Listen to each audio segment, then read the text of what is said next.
Welcome back. Let's pick up the pace now with sports news, and Kayode Alayonde joins us.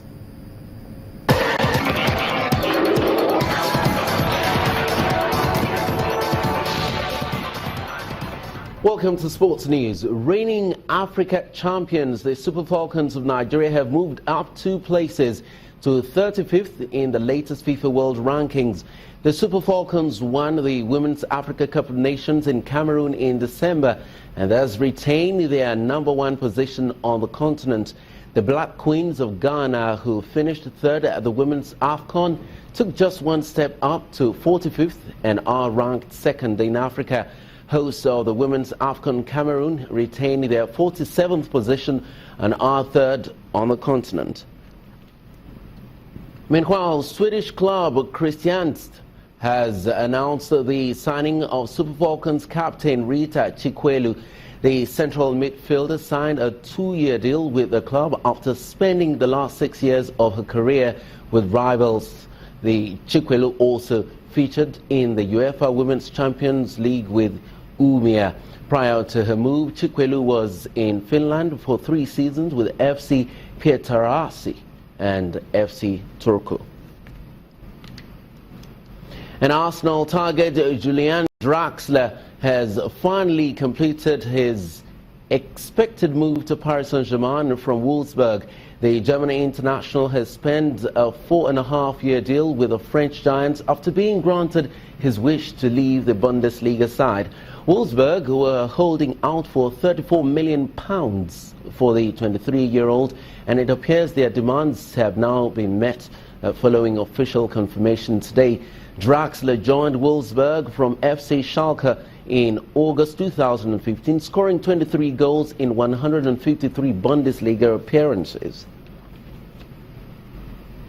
Olympic silver medalist Juan Martín del Potro will miss the Australian Open next month and the Auckland Classic in New Zealand owing to fitness concerns. The 28-year-old has struggled with wrist problems since reaching a career high 4th in the world in 2010. After missing most of the 2014 and 2015 seasons, Del Potro returned in 2016 to reach the Olympic final and help Argentina win its first Davis Cup. Argentina began the defense of their title against the Italians in Buenos Aires on February the 3rd, but Del Potro is not sure if he will be involved. And the former coach of Russia, whistleblower Yulia Stefanova, has been banned for 10 years for doping-related offenses. Vladimir Mukhnev was found to have violated rules relating to possession, trafficking and administration of banned substances. Athlete Anastasia Vazireva has also been suspended for 2 years. Stefanova is in hiding after helping to expose Russian state-sponsored doping. And that's all on sports news. The rest of the news continues right now.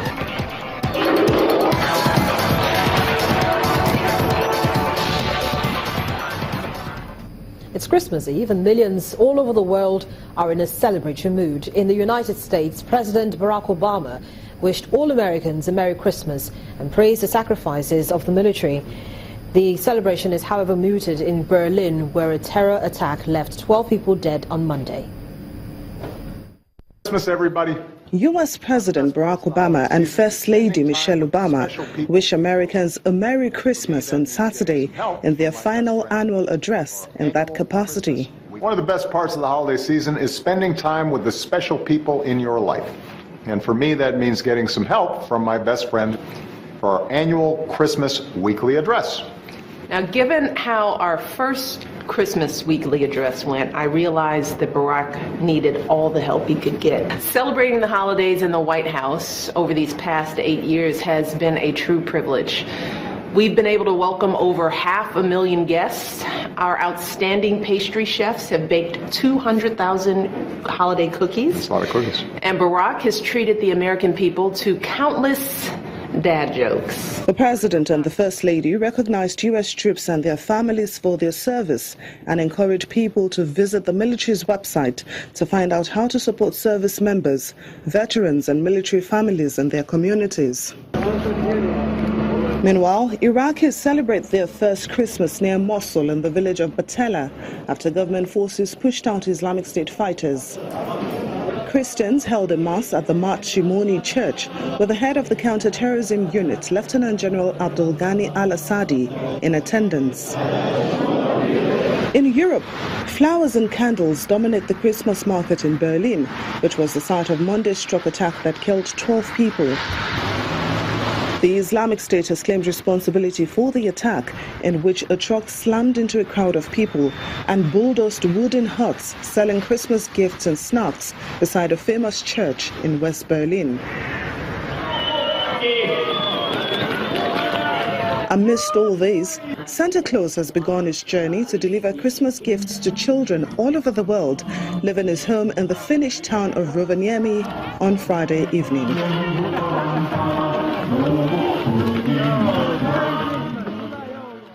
And on a programming note, we would like to inform our viewers to stay tuned at 11 p.m.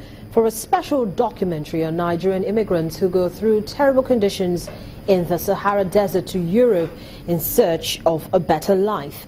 This documentary captures the desperation, ignorance and the risks. Again, that's coming up right after the news at 10 tonight on our DSTV platform. And the main news again. It was cherry news today as President Muhammadu Buhari declared an end to Boko Haram insurgency in the northeast following the takeover of the militants' last stronghold in Sambisa forest by Nigerian troops. Also today, ahead of Christmas and New Year celebrations, Nigerians have raised concerns over high cost of transportation and products.